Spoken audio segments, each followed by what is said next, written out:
राम तुम्हारो आसरो, राम तुम्हारो ज्ञान, राम तुम्हारो भजन मुख, राम तुम्हारो ध्यान, राम तुम्हारो ध्यान, राम तुम सिर पर राजो, आगे पीछे राम दसों दिश राम ही गाजो, राम चरण कराम बिन मन माने नहीं आन, राम तुम्हारो आसरो, राम तुम्हारो ज्ञान। अनंत विराट विश्वात्मा जगत नियंता सर्वांतर्यामी सच्चिदानंद घन शब्द ब्रह्म राम के उपासक प्रचारक, अंतरराष्ट्रीय राम स्नेही धर्म प्रवर्तक, शब्द ब्रह्म राम के उपासक प्रचारक, अनंत श्री विभूषित जगत गुरु आद्याचार्य स्वामी जी श्री रामचरण जी महाराज की पावन पाद पद्मों में प्रणित बात करते हैं। तदनंतर परम श्रद्धेय परम श्रद्धास्पद प्रातः स्मरणीय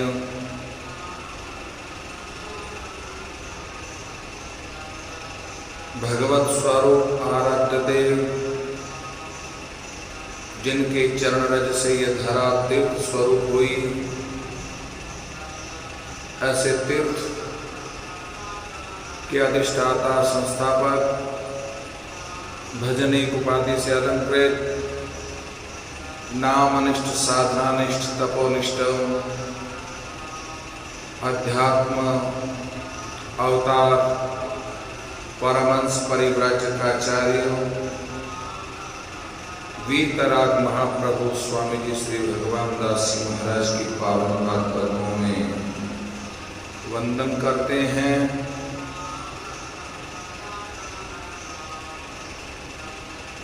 साधना स्वाध्याय चातुर्मास 2020 का पावन अवसर हम सभी को चिंतन मनन निधिध्यासन करने का अवसर प्राप्त हुआ है। जीवन को कृतार्थ करने का महापुरुषों ने साधन बख्शिश किया है। वाणी जी के अंतर्गत भक्तमाल स्वरूप नाम प्रताप ग्रंथ में अनेक नाम के प्रताप से नाम की महिमा सुनकर,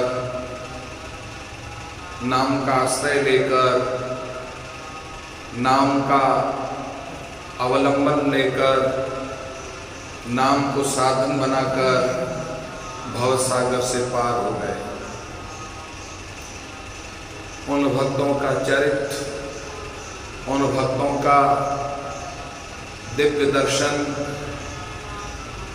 नाम के प्रभाव से जो दिव्य जीवन हुआ है, उन्हें आप और हम सभी राम स्नेह टीवी और फेसबुक के माध्यम से श्रवण करके दर्शन करने का सौभाग्य प्राप्त कर रहे हैं। राम राम प्रहलाद पुकार्यो, ताको पिता बहुत बचहार्यो, संकट सयो पण राम न छांड्यो, राम भरोसे मरणो ही मांड्यो, अग्निधार पर्वत सो राख्यो, सिंह सर्प गज परिहरि नाख्यो, अंधकूप में राम बचायो, जन को यश हरि जग दिखलायो, कोप्यो असुर खड़ग लियो कर में, जन के हित प्रगट्यो हरि खंभ में, मार्यो असुर भक्ति विस्तारी, जन प्रहलाद की नीच निवारी।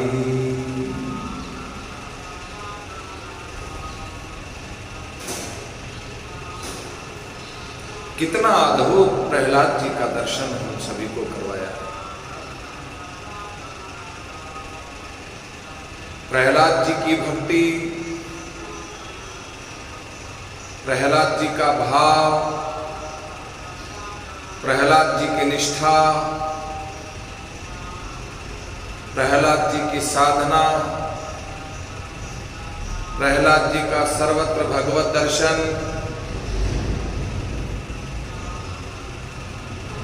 प्रहलाद जी का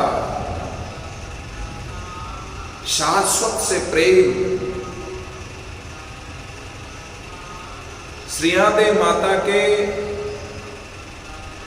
द्वारा घटित घटना चमत्कार से राम नाम में निष्ठा हो गई,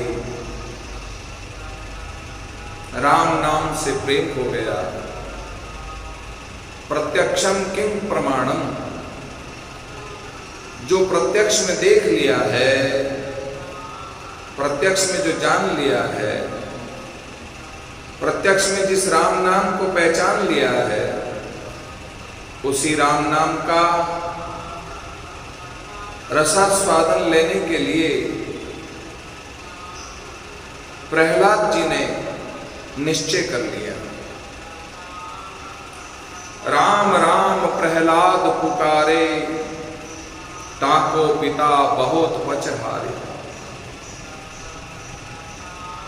राम राम प्रहलाद पुकारे।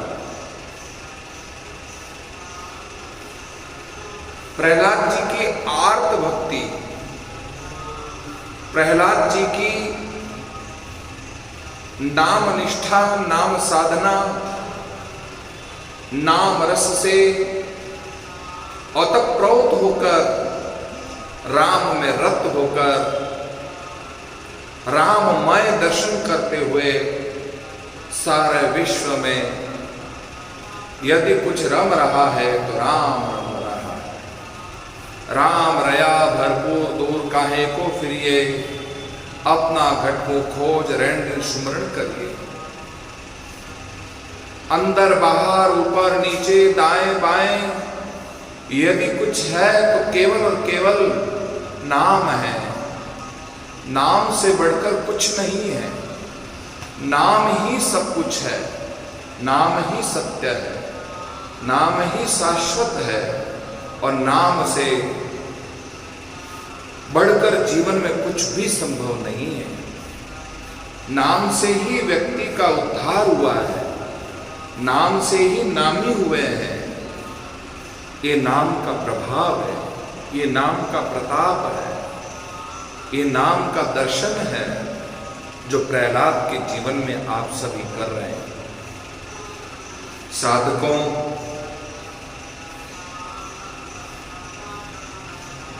शुक्राचार्य जी के दोनों पुत्र संडामर्क,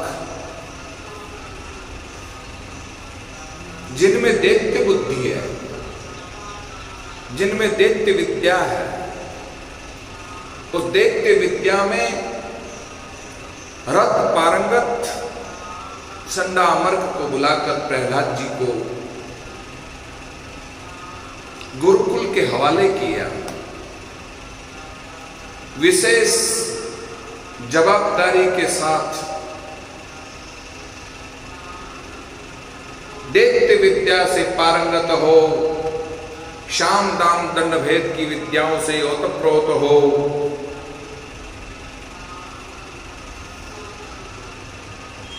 मैं ही ईश्वर हूं, इस ईश्वर का अनुभव मेरे बालक प्रहलाद को कराओ। प्रहलाद की निष्ठा नाम में थी, प्रहलाद का स्वभाव राम में था।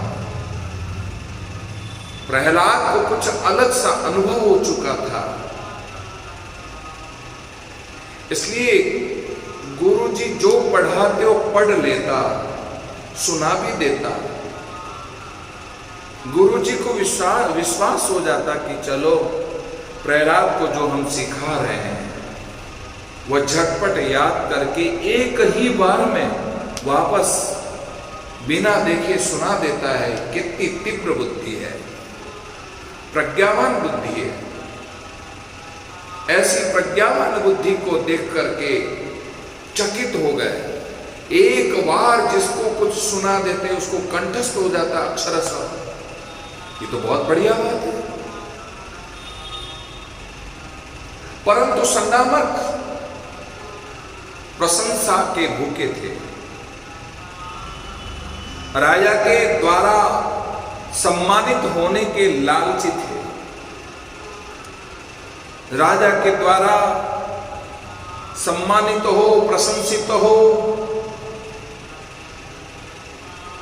नाम को ख्यात करें, नाम को बढ़ाएं, ऐसे संडामक प्रहलाद को लेकर राजा के पास में आए। राजन,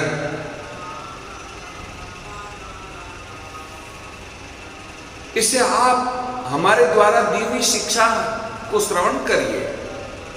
अच्छा, प्रहलाद को बड़े प्रेम से गोद में लिया। बेटा बताओ तो सही, तुम्हें कौन सी बात अच्छी लगती है? तब प्रहलाद जी ने कहा, तत्साधो मन्ये सुरवर्यं देहिनां सदा समुद्विग्नः धियाम् असद्गृहात् हित्वा आत्मपातं गृहम् अंधकूपं वनं गतो यद्भरिमाश्रयेत्। पिताजी, संसार में प्राणी मैं और मेरे के झूठे आग्रह में पड़कर सदा ही अत्यंत उद्विग्न रहते हैं। ऐसे प्राणियों के लिए मैं यही ठीक समझता हूं कि अपने अधपतन के मूल कारण घास से ढके हुए अंधेरे कुएं के समान इस घर को छोड़कर वन में चले जाएं, भगवान श्री हरि की शरण में जाकर उन्हें नाम से प्रेम होना चाहिए। भगवान की शरणागत होना ही सबसे बड़ी भक्ति है। भगवान से बढ़कर कोई शरणागति श्रेष्ठ नहीं है। छोटे मोटों की तुम शरणागति करोगे तो उनकी कहां तक पहुंच है? किसी बड़े ठिकाने से शरणागति हो तो ज्यादा अच्छा है। इसलिए इष्ट राम रमती आन को कूट दई है। राम रमतीत जो इष्ट है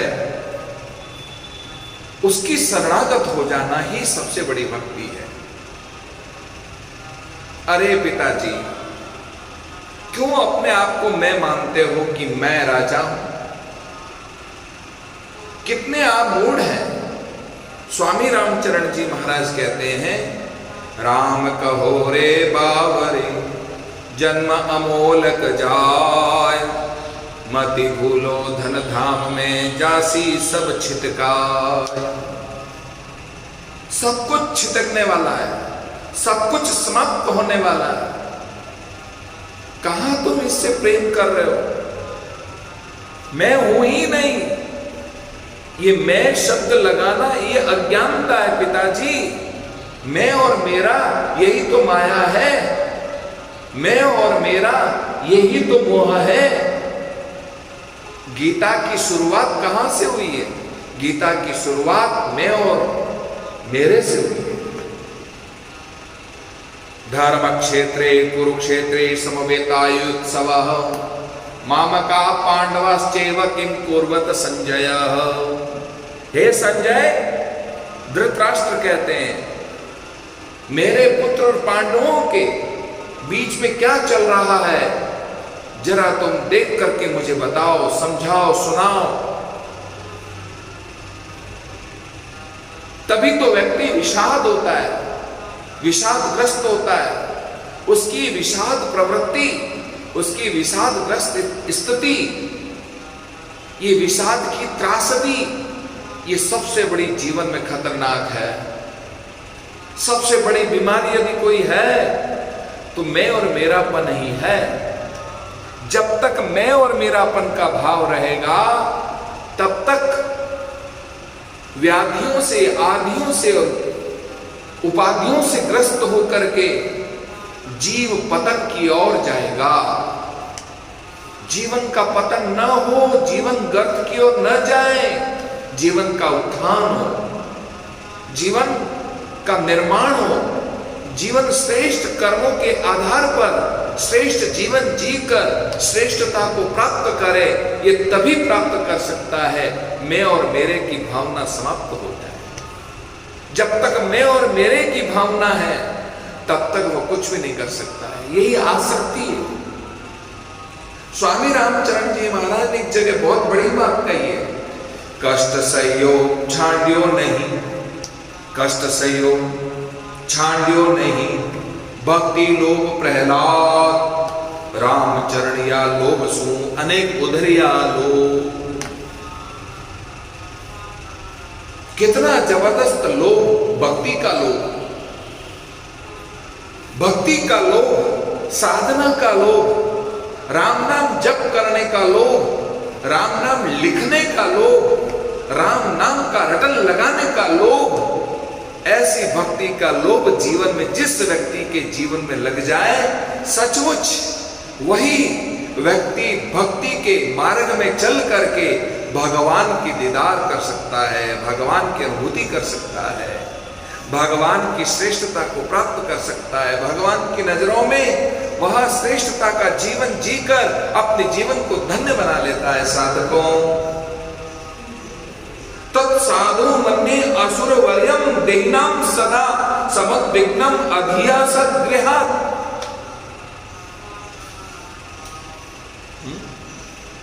हित्वा आत्मपातं गृहम अंधकोपम वनम गतो ममत्वरि माश्रये माश्रये। अरे पिताजी, इस अंधेरे कुएं में क्यों पड़े हो? जगत अंधेरा बाग है विविध फूल फल रंग, जगत अंधेरा बाग है विविध फूल फल रंग, राम चरण मन भंवर होए तहां कियो प्रसंग, तहां कियो प्रसंग। जगत रूपी बगीचा चारों तरफ भटक रहा है, रंग बिरंगे पुष्प है खिले हुए आपोरम, इसी में मैं और मेरा का भाव है। भंवरा, मद रूपी भंवरा कभी मेरे में लग जाता है, कभी तेरे में लग जाता है। मेरे और तेरे की भावना में ये रत रह करके उसी में मस्त हो जाता है।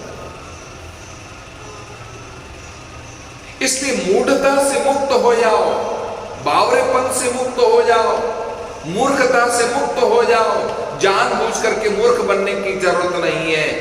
भगवान ने कितनी बड़ी कृपा करी है कि मनुष्य तन दे करके गुरु महाराज की प्राप्ति करवा करके और उसके बाद में नाम साधन को प्रदान कर दिया। उसके बावजूद भी हम जो है मेरे और तेरे की भावना में रत रहकर अपने आप को हम पागल बन रहे हैं, हम अपनी मूर्खता व्यतीत कर रहे हैं। मानव तन दुर्लभ मिलियो और भाग्य मिलियो सत्संग, समझ पाए सदगुरु कहे अब जन्म न कीजे भंग। मनुष्य जीवन 84 लाख योनि का अंतिम जीवन, अंतिम जन्म। 43,20,000 वर्षों में 84 लाख योनि भुगतते भुगतते भुगतते भटकते भटकते भटकते फिर कहीं जा करके मनुष्य शरीर प्राप्त होता है। मनुष्य शरीर से बढ़कर कोई उत्तम शरीर नहीं है। क्या गधा उत्तम हो सकता है? कुत्ता कभी उत्तम हो सकता है? कभी सुअर उत्तम हो सकता है? कभी नहीं हो सकता। मनुष्य शरीर ही उत्तम है और मनुष्य शरीर से ही नाना प्रकार के हम सत्कर्म कर सकते हैं। शुभ अशुभ कर्मों से मुक्त होकर के सत्कर्म में रत होकर अपने जीवन को सार्थक करने की चेष्टा कर सकते हैं। साधकों,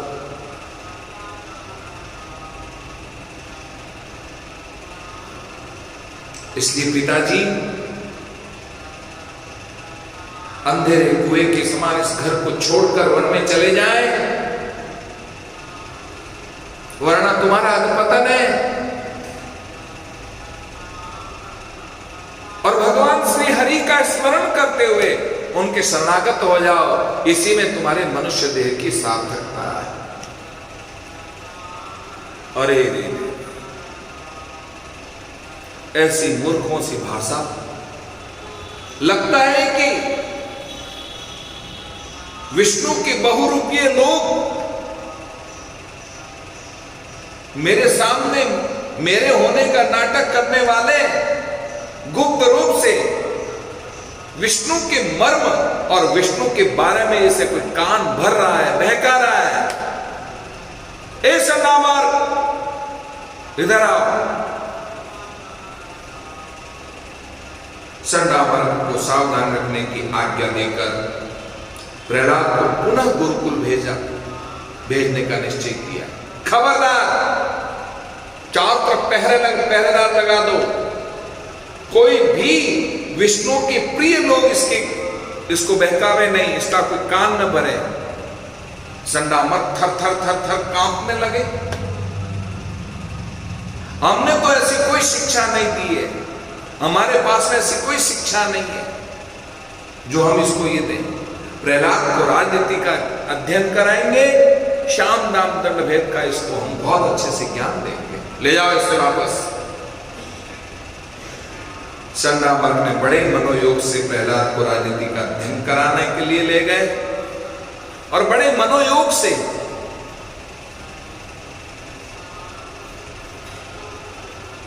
राजनीति का ज्ञान करवाया। इनकी पारमार्थिक बुद्धि पर स्वार्थ का आवरण पड़ जाए, स्वार्थ का आवरण पड़ जाए कि करके कैसे भी करके।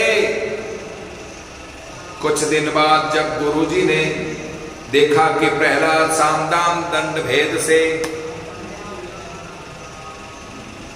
पारंगत हो गया है, स्वार्थ बुद्धि जागृत हो गई है, राजनीति से परिपक्व हो गया है, चलो हम राजा के पास में ले जाते हैं, राजा हमें सम्मानित करेगा, प्रशंसा पत्र देगा, इनाम देगा।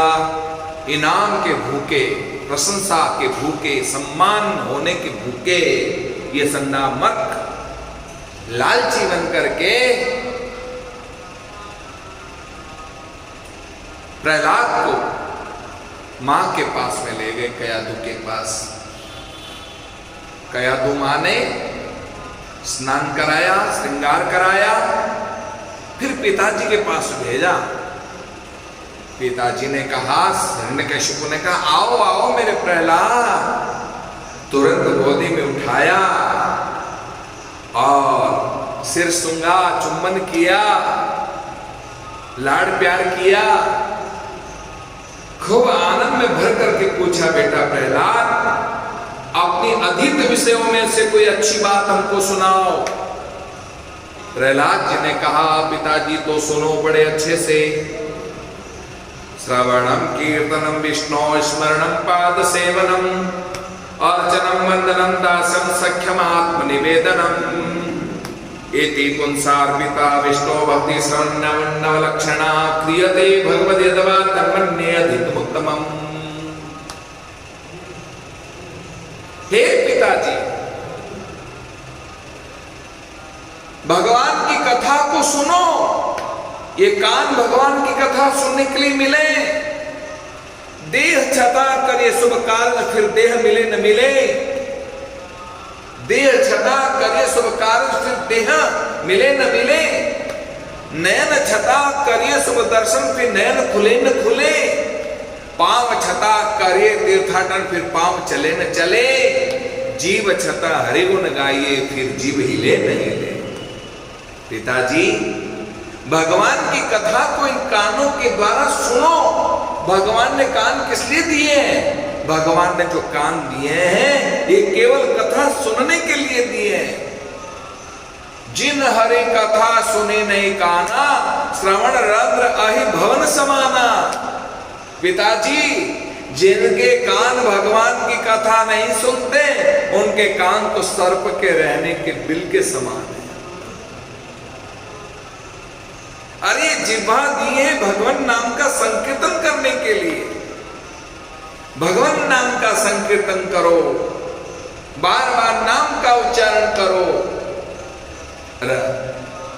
संसार का रसास्वादन पाने के लिए जिह्वा नहीं मिली है पिताजी, भगवान का भजन करने के लिए, रटन लगाने के लिए जिह्वा मिली है। स्मरणम, इस मेमोरी कार्ड से सबको डिलीट कर दो पिताजी।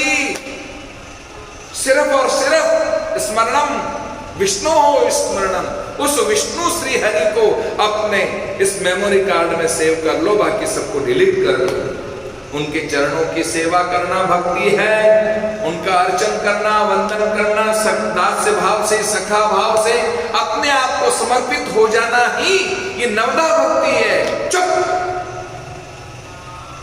पागल कहेंगे, कहां से ऐसी विद्या सीख करके आया है?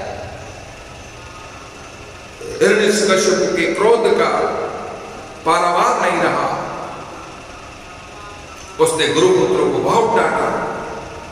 निश्चय ब्राह्मणों अत साधु ब्राह्मण पुरोहितों पुत्रों ने 100 बार सौगंध खा खा करके कहा, हमने ऐसी विद्या नहीं सिखाई है, हमने ऐसी विद्या नहीं सिखाई।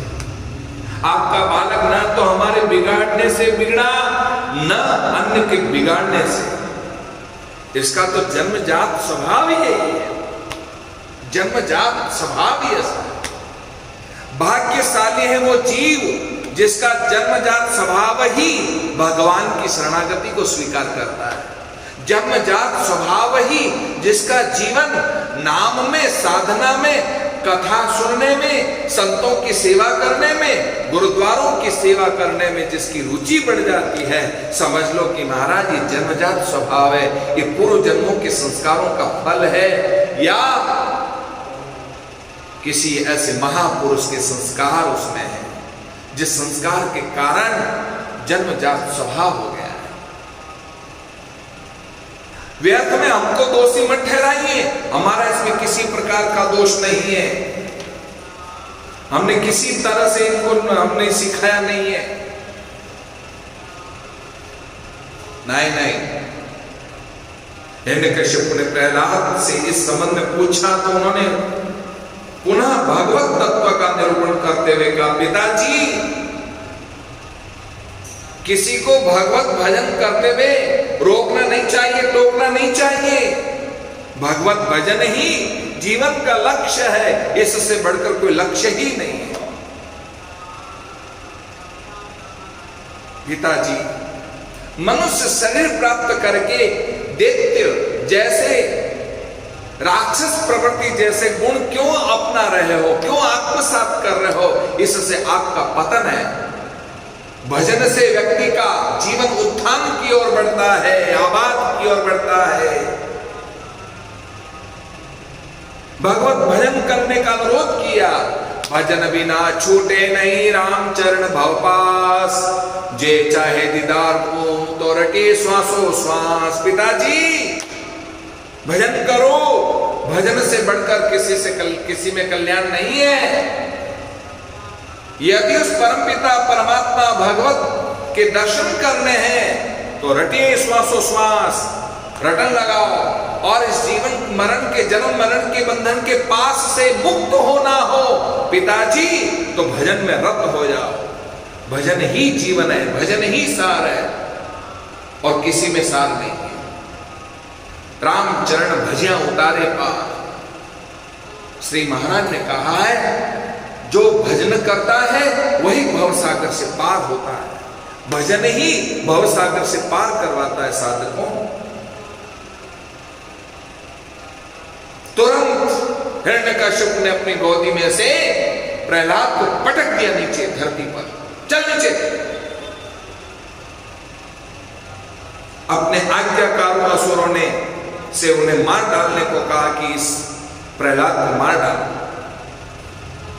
असुरराज के आदेश से दुर्दांत दैत्यों ने प्रहलाद जी को मारने के लिए विविध उपाय किए, परंतु सब व्यर्थ हो गए। पासनी सोबांध को अगाध नीर वीर राखे तीर तर, वारन सो पारी मारी मारी हारे हैं। पासनी सोबांध के अगाध नीर बोर राखे तीर तर, वारन को मार मार हारे हैं। गिरे ते गिराए दियो डर पे ने तब मद मत वारे भारे हाथी तर डारे हैं। फेरे सिर आरे ले अग्नि आंज जारे, और पोछ भीड़ मीड़ गातन लगाए नाग कारे हैं। भावते के प्रेम में मगन कछु जाने नहीं, ऐसे प्रहलाद पूरे प्रेम मत वारे हैं। कवितावली में कवि कहते हैं, पासनी सो बांध के अगाध नीर बोर राखे तो